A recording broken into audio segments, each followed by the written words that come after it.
நம்ம வாழ்க்கையில் பல சம்பவங்கள் நடக்கலாம். அதில் சில சம்பவங்களுக்கு நம்ம லெட் இட் கோ சொல்லி தாங்க ஆகணும். இப்படி சொல்கிறது மூலமாக நமக்கு என்ன பெனிஃபிட்னா, நம்ம உடலும் சரி மனமும் சரி ரெண்டுமே நல்லா இருக்குங்க. இன்றைக்கி நம்ம பார்க்கக்கூடிய ஒரு ஜென் கதையுமே இந்த லெட் இட் கோவை பற்றின கதை தாங்க. வாங்க வீடியோக்குள்ளே. நான் உங்கள் Saranya. Welcome to AK talks. ஒரு ஊரில் ஒரு வாலிபர் இருக்கார். இந்த வாலிபரோட பேர் ரமேஷ். செல்வ செழிப்பான குடும்பத்துலேருந்து வந்தவருங்க. இவருக்கு ஃபேமிலி பேக்ரவுண்ட் ஒரு நல்ல செல்வ செழிப்பான குடும்பத்துலேருந்து வந்தவராக இருக்கிறதுனால இவர்கிட்டையும் நல்ல காசு இருக்குங்க. அப்படி இருக்கிறப்போ ஒரு நாள் என்ன ஆகுதுன்னா, அந்த காசை பயன்படுத்துகிற விதத்தில் பயன்படுத்தாமல் பயன்படுத்தக்கூடாத விதத்தில் பயன்படுத்தி தங்கிட்ட உள்ள எல்லா செல்வத்தையுமே இழந்துடுறாருங்க. கடன் இப்போ அதிகமாக வாங்க ஆரம்பிச்சிடறாரு. கடன் அதிகமாக வாங்க ஆரம்பித்தோடனே இப்போ ஏழ்மை நிலைக்கு வந்துடுறாருங்க. அப்போதைக்கு அவருக்கு யாராவது ஒருத்தர் நமக்கு உதவி செய்ய மாட்டாங்களா அப்படின்னு சொல்லி அவருடைய நண்பர் ஒருத்தர் டக்குன்னு ஒரு மைண்டுக்கு வராருங்க. சரி, இந்த நண்பரை தேடி நம்ம போய் உதவி கேட்கலாம், எப்படியாவது கடன் அடைச்சிட்டோன்னா கொஞ்சம் நிம்மதியாக இருக்கலாம் அப்படின்னு சொல்லிட்டு அவர் நண்பரை தேடி கிளம்புறாருங்க. அவர் ஊர்லேருந்து அவர் நண்பர் இருக்கிற இடம் கொஞ்சம் தூரத்தில் இருக்குது. நண்பர் இருக்கிற இடத்த நடந்தே அடைகிறாருங்க. கடைசியில் பார்த்தா நண்பருடைய வீடு அங்கே பூட்டி கிடக்குது.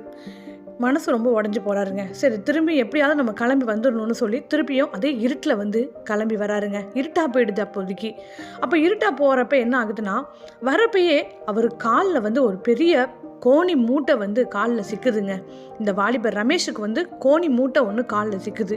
சிக்குறோடனே அந்த இருட்டில் அவர் கண்ணு முன்னு தெரியலைங்க. உடனே அந்த கோணி மூட்டையில் உள்ள அப்படி என்னதான் அந்த கோணி மூட்டையில் இருக்குன்னு சொல்லி அந்த மூட்டையை அப்போயே இருட்டிலையே பிரித்து பார்க்குறாருங்க. நிறைய ஏதோ கல் மாதிரி இருக்குது. அவருக்கு கல் இருக்குது. சரி, இந்த கல் எதுக்கு யூஸ் ஆக போகுது, சரி நம்ம எதுக்கும் இந்த கல்லை நம்ம எடுத்துப்போம் அப்படின்னு சொல்லி இந்த மூட்டையோட அந்த கல்லையும் எடுத்துக்கிட்டு நடந்து வந்துக்கிட்டு இருக்காருங்க. ரமேஷ் நடந்து வர இடம் ஒரு பெரிய ஆறுங்க. ஒரு பெரிய ஆறு தண்ணி நிறைய இல்லைனாலும் தண்ணி ஒரு திட்டமான அளவில் தண்ணி இருக்குது. இவருக்கு ஆல்ரெடி டயர்டாக இருக்குது. இன்னொன்று மனசு வேற பாரமாக இருக்குது. நம்ம ஃப்ரெண்டும் அங்கே இல்லையே அப்படின்னு சொல்லிட்டு மனசு வேற அந்த டைமில் ரமேஷுக்கு பாரமாக இருக்குது. சரி, நமக்கு ஏதாவது இந்த அலுப்பு தெரியாமல் இருக்கணும்னா கையில் உள்ள மூட்டையிலேருந்து இந்த கல்லை இந்த தண்ணியில் ஒன்றா தூக்கி போட்டுக்கிட்டு வரலாம் அப்படின்னு சொல்லி அதுலேருந்து ஒரு கல்லை எடுத்து என்ன பண்ணுறாருனா தண்ணியில் முதல்ல போடுறாருங்க.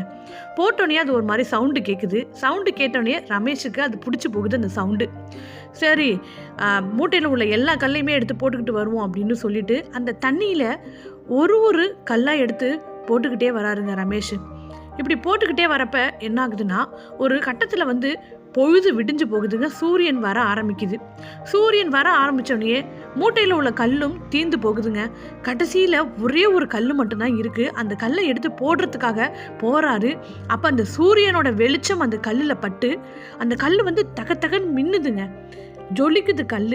ஒரு மாதிரி எல்லோ விஷயம் இருக்குது கல். இதை பார்த்தோன்னே ரமேஷுக்கு என்ன கல் இப்படி ஜொலிக்குது அப்படின்னு சொல்லிட்டு அந்த கல்லை எடுத்துக்கிட்டு திரும்பி ஊருக்கு வந்துடுறாருங்க. அதை தூக்கி போடலை. அந்த ஒரு கல்லை மட்டும் தூக்கி போடாமல் எடுத்துக்கிட்டு ஊருக்கு வந்துடுறாரு.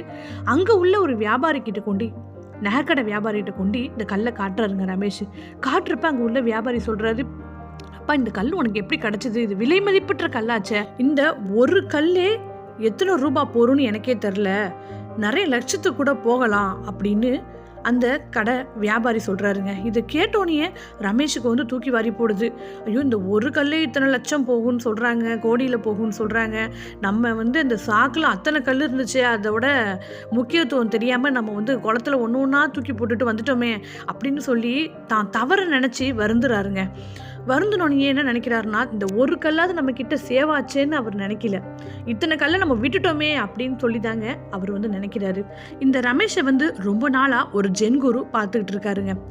ஜென் குருவே போய் ரமேஷ் கிட்ட கேட்குறாரு. அந்த ஊர்லேயே இந்த ஜென் குரு எல்லாருக்குமே முக்கியத்துவம் கொடுத்து பேசக்கூடிய ஆள்னா அந்த ஜென் குருங்க. எல்லாரோட குறைகள் என்னன்னு சொல்லி அதை கேட்டு தீர்ப்பாராம். அந்த மாதிரி ரமேஷ் கிட்ட போய் கேட்குறாரு, இந்த மாதிரி உனக்கு என்ன தப்பா பிரச்சனை, ஏன் சமீப காலமாக ரொம்ப ஒரு மாதிரி டல்லாக இருக்கு அப்படின்னு சொல்லி அந்த ஜென் குரு கேட்குறாருங்க. உடனே ரமேஷ் ஜென் குரு கிட்ட நடந்தது எல்லாத்தையுமே சொல்கிறாருங்க. சொல்கிறப்பே அவருக்கு கண்ணெல்லாம் கலங்குது. இந்த மாதிரி மூட்டை எனக்கு ஒன்று கிடச்சிது. இந்த மூட்டையில் எல்லா கல்லையுமே தூக்கி போட்டுட்டு இந்த ஒரு கல் மட்டும்தான் மிச்சமாக இருந்தது. ஏன்னா நைட் டைமாக இருந்துச்சு, எனக்கு வர்றப்ப எனக்கு டயர்ட்னஸ்ஸாக இருந்துச்சு. அதனால் அது அலுப்பு தெரியாமல் இருக்கிறதுக்காக நான் ஒரு கல்லாக தூக்கி அந்த தண்ணியில் போட்டுக்கிட்டே வந்ததுனால என் அறியாமல் நினச்சி நான் வருந்துறேன் அப்படின்னு வந்து ஜென்குரு கிட்ட ரமேஷ் வந்து சொல்கிறாருங்க. இதுதான் என் மன வருத்தத்துக்கு காரணம். இப்போ வந்து இந்த ஒரு கல்லே விலை மதிப்பற்ற கல்லுன்னு சொல்லி வியாபாரிகள் எல்லாம் சொல்கிறாங்க. இப்போ இந்த ஒரு கல் கிடச்சதுக்கே எனக்கு இப்படி இருக்குன்னா, அந்த மூட்டையில் எத்தனை கல்லை நான் தூக்கி போட்டுட்டு வந்தேன், அத்தனை கல்லுக்கும் எவ்வளோ மதிப்புகள் இருக்கும், அதை நினச்சி நான் வருந்துறேன். எனக்கு மட்டும் அந்த மூட்டையில் உள்ள எல்லா கல்லுமே கிடச்சிதுன்னா இந்த உலகத்துலேயே நான் தான் பணக்காரனாக இருப்பேன். எல்லா கடனையும் அடைச்சிட்டு எவ்வளோ சந்தோஷமாக நான் இருப்பேன். எல்லாத்தையுமே என்னால் வாங்க முடியும். இழந்த செல்வத்தை எல்லாம் நான் மீட்டு கொண்டு வந்த மாதிரி இருக்கும் அப்படின்னு சொல்லி புலம்புறாருங்க. இப்போ இதெல்லாம் அமைதியாக ஜென்குரு கேட்டுட்டு ஒரே ஒரு புன்னகையோட ரமேஷை பார்க்குறாருங்க. லெட் இட் கோ சொல்லு அப்படின்னு சொல்கிறாரு. போனா போகட்டும் அப்படின்னு சொல்லு அப்படின்னு சொல்கிறாருங்க. ஏன்னா நீ கொஞ்சம் யோசிச்சு பாரு, இந்த ஒரு கல்லுமே உனக்கு கிடைக்காம இதையுமே நீ தண்ணியில் போட்டிருந்தீன்னா என்ன ஆயிருக்கும்? உனக்கு வந்து இப்படி ஒரு செல்வம் இருக்கிறதா உனக்கு தெரிஞ்சிருக்காது. இந்த ஒரு கல்லாவது உனக்கு கிடச்சிது. இந்த ஒரு கல்லை வச்சு ஏதோ பல மதிப்பு போகும்னு சொல்கிறாங்களே, இந்த ஒரு கல்லை வச்சு உன் கடனெல்லாம் அடைக்க முடியாதா? அடைச்சிட்டு இந்த வர பணத்தில் வச்சுக்கிட்டு நீ நிம்மதியாக வாழ்க்கையை வாழலாமே அப்படின்னு சொல்லி ஜென்குரு கேட்குறாருங்க.